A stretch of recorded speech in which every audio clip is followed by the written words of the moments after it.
And I'm Maeve's dad. What are we gonna do today?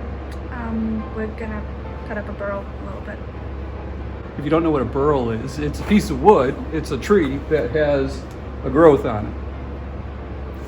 Now this particular burl we bought from Lynn. Thank you, Lynn.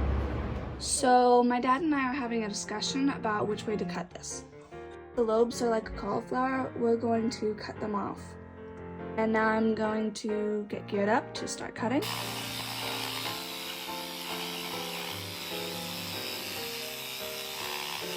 Along the lines that we drew on the bulge, and we're going to connect them together.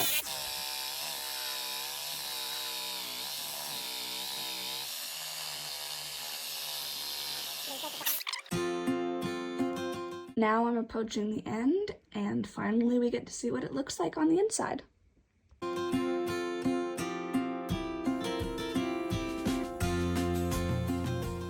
Now we're preparing to cut it on the bandsaw. It's being held in place by this sled. We need to get several straight lines on the bandsaw in order to square up our cuts.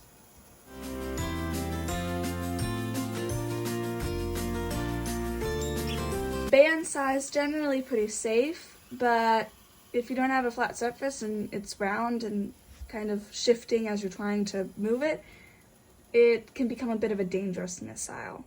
I'll show you what I mean later. Not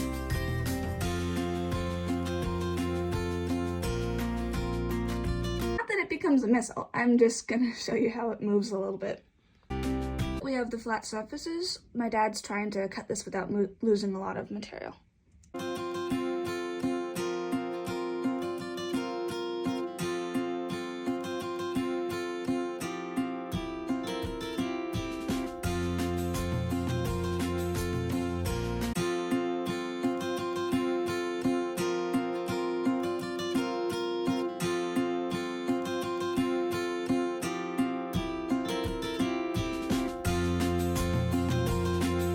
So now he has two flat surfaces, but the problem is they're not big enough.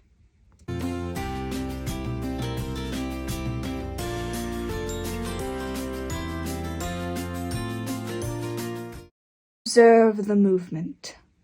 Did you see how it moved? So he shut down the bandsaw and is now going to approach this in a different way.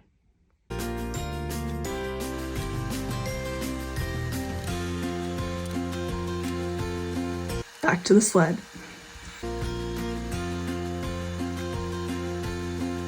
Because the fence is still in place, he's able to align it to the original curve and cut right through. Now that we have a squared off burl, it's just going to be cut into slabs and then squared off into planks.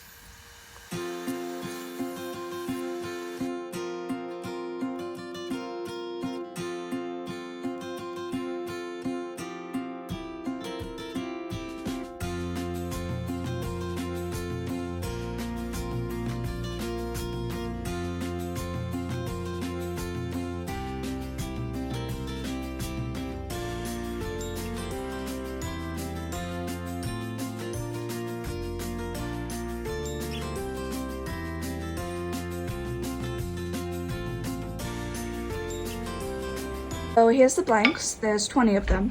We're hoping to get about 200 from the whole burl. See whether we actually reach that goal.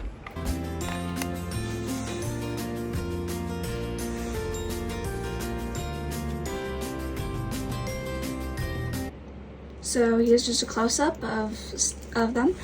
I've started to dry them before I stabilize them. I'm going to try a few different colors, but mostly I think I'll probably keep them pretty plain. It's got a beautiful combination of sapwood and hardwood. I'll keep you posted.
Thanks for watching.